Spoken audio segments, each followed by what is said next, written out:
Hello everyone. आपने बैगन को हर तरह से बनाया होगा, लेकिन इस तरह से एक बार बनाकर ट्राई करना, बहुत ही ज़्यादा टेस्टी सब्जी बनकर तैयार होती है। अगर आपने इस तरीके से बना ली ना एक बार बैगन की सब्जी, तो आप सारे पुराने तरीके से बंद कर दोगे बनाना। इतनी टेस्टी बनकर तैयार होती है। तो चलिए बनाना स्टार्ट करते हैं। मैंने यहाँ पर हाफ केजी बैगन लिए हैं। क्वांटिटी आप अपने अकॉर्डिंग रख सकते हैं, लेकिन एक बात का ध्यान रखना है कि हमें जो बैगन है वो इस तरह से चाहिए, थोड़े मोटे मोटे।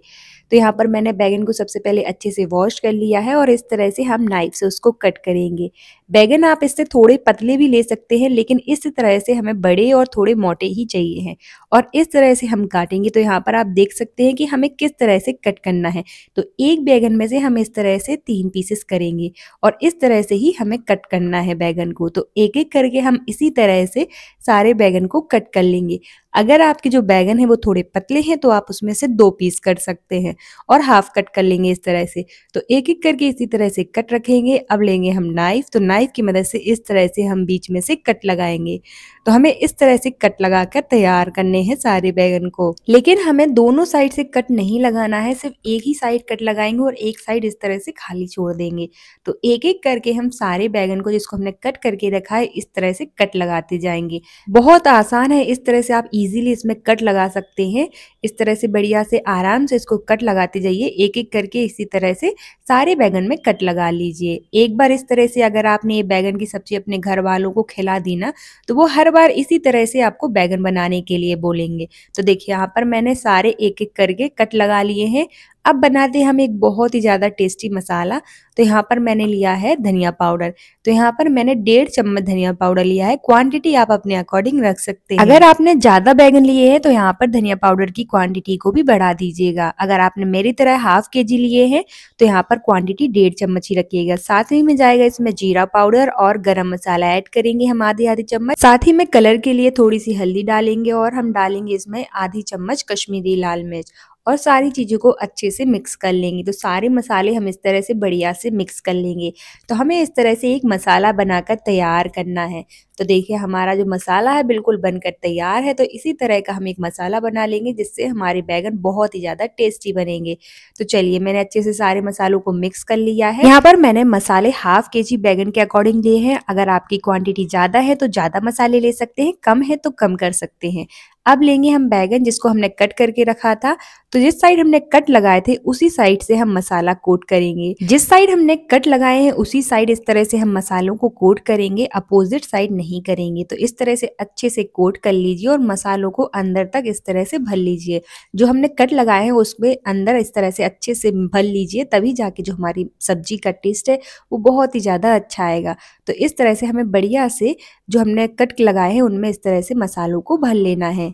तो इस तरह से बढ़िया से कोट कर लीजिए सारे बैगन पे मसाला, लेकिन हमें एक ही साइड कोट करना है, दूसरी साइड नहीं करेंगे। तो एक ही साइड हमें इस तरह से अच्छे से कोट कर लेना है और दूसरी साइड से इसी तरह से छोड़ देंगे खाली। तो चलिए मैंने एक एक करके सारे बैगन पे अच्छे से मसाला कोट कर लिया है। चलिए अब इसको हम बनाना स्टार्ट करते हैं। तो पैन लेंगे जिसमें डालेंगे ऑयल। तो यहाँ पर मैंने मस्टर्ड ऑयल का यूज किया है। आप यहाँ पर रिफाइंड ऑयल भी ले सकते हैं, बिल्कुल ऑप्शनल है। मैंने यहाँ पर सरसों का ऑयल इसलिए यूज किया है क्योंकि इससे बहुत ही ज्यादा अच्छा टेस्ट आता है सब्जी में। जब ऑयल अच्छे से गर्म हो जाए तो इसमें रखेंगे हम बैगन जिसको हमने कोट करके रखा है मसालों से। तो इस तरह से हमें उल्टी साइड से रखना है। जिस साइड हमने कोट करके रखा है उस साइड से नहीं रखेंगे, उसकी अपोजिट साइड से हम इस तरह से पैन में बैगन को रखते जाएंगे। जितने हमारे पैन या कढ़ाई में आएंगे हम एक एक करके इस तरह से रख देंगे। तो एक एक करके हमें इस तरह से उनको पकाना है। तो एक साइड से जब ये अच्छे से पक जाएंगे तो हम दूसरी साइड से भी इनको पलट कर पकाएंगे। आपको एक बात का ध्यान रखना है कि जब इनको हम फ्राई करेंगे तो मीडियम फ्लेम पर ही हम इनको फ्राई करेंगे इस तरह से, नहीं तो ये जलना स्टार्ट हो जाएंगे। और अलट पलट कर इस तरह से दोनों साइड से अच्छे से इनको पका लेंगे। बैगन को ज़्यादा टाइम नहीं लगता है पकने में। तो इस तरह से जब एक साइड से अच्छे से पक जाए तो हम उसको पलट देंगे, दूसरी साइड से भी पका लेंगे। इस तरह से अगर आप पकाओगे तो जो हमने मसाले कोट करे हैं वो भी बाहर नहीं निकलेंगे ऑयल में। जैसे ही बैगन सॉफ्ट हो जाए तो उस स्टेज पर हम निकाल लेंगे। तो एक एक करके इसी तरह से हमें अपने सारे बैगन को फ्राई कर लेना है। तो यहाँ पर आप देख सकते हैं जो हमने मसाले कोट करे थे वो भी बाहर नहीं निकले हैं। तो चलिए अब हमारे जो बैगन है वो सॉफ्ट हो चुके हैं अच्छे से, तो इनको हम निकाल लेते हैं। इसी तरह से हम सारे बैगन जो है फ्राई कर लेंगे। अब उसी पैन में डालेंगे हम ऑयल। तो मैंने यहाँ पर फिर से सरसों का ऑयल यूज़ किया है। आप कोई भी ऑयल ले सकते हैं और क्वांटिटी अपने अकॉर्डिंग रख सकते हैं। अगर आपको लग रहा है कि मैंने ज़्यादा ऑयल लिया है तो यहाँ पर आप कम कर सकते हैं क्वांटिटी को। जैसे ही ऑयल अच्छे से गर्म हो जाए तो उसमें हम जीरा डालेंगे। जैसे ही जीरा से चटक जाएगा तो इसमें ऐड करेंगे हम इस तरह से बारीक कट करके लहसुन। तो लहसुन को हम इस तरह से बारीक कट करके डाल सकते हैं, आप चाहें तो पेस्ट भी डाल सकते हैं। अगर आप लहसुन नहीं खाते हैं तो इसको स्किप कर सकते हैं, बिल्कुल ऑप्शनल है। यहाँ पर आप इसी टाइम पर खड़े मसालों का भी यूज़ कर सकते हैं, अगर आप चाहें तो डाल सकते हैं, मैंने यहाँ पर नहीं डाले हैं। जैसे ही कलर ब्राउन हो जाएगा लहसुन का तो उस स्टेज पर इसमें डालेंगे हम प्याज। तो यहाँ पर आप प्याज को बारीक कट करके भी डाल सकते हैं या फिर इस तरह से मेरी तरह उसको पेस्ट बनाकर भी डाल सकते हैं। यहाँ पर मैंने 2 प्याज मीडियम साइज की प्याज ली हैं, आप क्वांटिटी अपने अकॉर्डिंग रख सकते हैं जिस हिसाब से आपके बैगन है। तो यहाँ पर मैंने 2 मीडियम साइज की प्याज को बढ़िया से ग्राइंडर जार में डालकर ब्लेंड कर लिया है। अब इसको हम पकाएंगे और तब तक पकाना है हमें प्याज को जब तक इसका कलर ब्राउन ना हो जाए। मीडियम फ्लेम पर ही हम प्याज को पकाएंगे ताकि जो हमारी प्याज है वो अच्छे से पक सके। तो देखिए जो हमारी प्याज है वो अच्छे से पक गई है। तो इसी स्टेज तक हमें जो है प्याज को पकाना है, इसका कलर भी ब्राउन हो गया है। तो इस स्टेज पे हम डालेंगे इसमें टमाटर। तो यहाँ पर मैंने टमाटर को मिक्सर जार में डालकर ब्लेंड कर लिया है। यहाँ पर मैंने 2 टमाटर लिए थे मीडियम साइज के और उसकी प्यूरी बना ली है। आप चाहे तो यहाँ पर फाइनली चॉप करके भी टमाटर को ऐड कर सकते हैं। तो यहाँ पर मैंने 2 टमाटर का यूज़ किया है और अच्छे से उसको इस तरह से चला लेंगे प्याज में डालकर और 1 से 2 मिनट के लिए हम टमाटर को भुनेंगे। तो इसी तरह से हमें 1 से 2 मिनट के लिए टमाटर को बढ़िया से पका लेना है। उसके बाद ही हम इसमें कुछ चीज़ें ऐड करेंगे जिससे हमारी सब्ज़ी का टेस्ट बहुत ही ज़्यादा अच्छा आएगा। लेकिन उससे पहले अगर आप मेरे चैनल पर नए हैं तो चैनल को सब्सक्राइब, वीडियो को लाइक करना ना भूलें और ज़्यादा से ज़्यादा शेयर करें। कमेंट सेक्शन में ज़रूर बताना कि आपको ये रेसिपी कैसी लगी।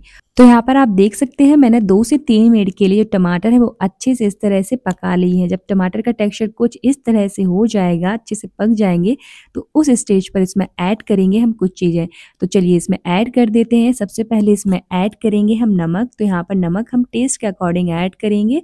अब हम मसाला ऐड करेंगे। जो हमने मसाला बनाया था वो बच गया है तो उसी को हम इसमें ऐड कर देंगे। अगर आपका नहीं बचा है तो जो हमने मसाले बैगन के ऊपर कोट करने के लिए लिए थे वही मसाले हम इसमें डाल देंगे। अगर आपके नहीं बचे हैं तो यहाँ पर आप बेसिक से मसाले ऐड कर सकते हैं जैसे धनिया पाउडर, कश्मीरी लाल मिर्च, हल्दी और थोड़ा सा चाट मसाला या फिर गरम मसाला ऐड कर सकते हैं और उनको बढ़िया से इस तरह से भून लेंगे और बीच बीच में हम थोड़ा सा पानी डालते रहेंगे ताकि जो हमारे मसाले हैं वो अच्छे से भुन जाएं। तो इस तरह से हमें मसालों को अच्छे से भुनना है। मसालों को भुनने में 3 से 4 मिनट का टाइम लगेगा, लेकिन आप जितने अच्छे से मसाले भुनोगे उतना ही अच्छा टेस्ट आपकी सब्जी का आएगा। तो 3 से 4 मिनट तक ज़रूर से भुनिएगा और जब तक भुनेंगे जब तक ये ऑयल रिलीज़ ना कर दे। तो देखिए यहाँ पर आप देख सकते हैं कि जो हमारे मसाले हैं वो अच्छे से भुन चुके हैं। तो इसी स्टेज तक जो है हमें अपने मसालों को भुनना है। तो चलिए हमारे मसाले जो है अच्छे से भुन चुके हैं। अब इसमें ऐड करेंगे हम पानी। तो पानी आप अपने अकॉर्डिंग डाल सकते हैं कि आपको अपनी ग्रेवी की थिकनेस किस तरह से रखनी है। मैंने यहाँ पर 1.5 कटोरी पानी का यूज़ किया है, आप अपने अकॉर्डिंग कम ज़्यादा कर सकते हैं। तो चलिए अच्छे से पानी डालने के बाद हम इसको मिक्स कर लेंगे और एक बॉयल आने देंगे। उसके बाद ही हम इसमें अपने बैगन को डालेंगे। तो चलिए इसमें एक बॉयल आने देते हैं, तो इसको छोड़ देते हैं इसी तरह से। तो मैंने देखिए यहाँ पर देख सकते हैं एक बॉयल आ चुका है। तो चलिए अब इसमें ऐड करेंगे हम बैगन को जिसको हमने फ्राई करके रखा था। एक बार इस तरह से अपने घर वालों को ये बैगन की सब्जी बनाकर खिलाइए, सब उंगलियां चाटते रह जाएंगे और सब रेसिपी पूछेंगे कि इसको किस तरह से आपने बनाया है। बहुत ही ज़्यादा टेस्टी और यूनिक सी रेसिपी है। एक बार ज़रूर से इस तरह से बैगन को ज़रूर से बनाइएगा, सब बैगन खाना स्टार्ट कर देंगे। तो देखिए इसी तरह से हमें सारे बैगन को इस तरह से रख देने हैं। तो इस तरह से हम पकने देंगे। अब हमारे बैगन जो है वो ऑलरेडी पक चुके हैं, लेकिन इनको थोड़ा सा और पकाएंगे हम। तो ढककर हम 1 से 1.5 मिनट के लिए इसको पकाएंगे ताकि जो बैगन है उसमें मसाला अच्छे से भर जाए। तो चलिए इसको हम ढककर पका देते हैं। 1 से 1.5 मिनट के लिए ही पकाना है, ज़्यादा नहीं पकाना है। इस तरह से आप बहुत ही ज़्यादा टेस्टी सब्जी बनाकर तैयार कर सकते हैं बैगन की। आपने आज से पहले इस तरह से बैगन कभी नहीं बनाए होंगे, लेकिन एक बार ज़रूर बनाइएगा, सबको बहुत पसंद आएगी। तो देखिए यहाँ पर मैंने 1 से 1.5 मिनट के लिए जो है बैगन को अच्छे से पका लिया है। तो चलिए हमारे बैगन पककर तैयार हैं। तो इसको चावल के साथ सर्व करिए, रोटी पराठा जिसके साथ भी आप इसको सर्व करेंगे मज़ा ही आ जाएगा और सब इसी तरह से बोलेंगे कि इसी तरह से हर बार बैगन बनाएगा, क्योंकि इस तरह से बहुत ही ज़्यादा टेस्टी बनकर तैयार होते हैं। तो चलिए अब आपसे मिलते हैं नेक्स्ट वीडियो में, तब तक के लिए bye bye. Thank you for watching.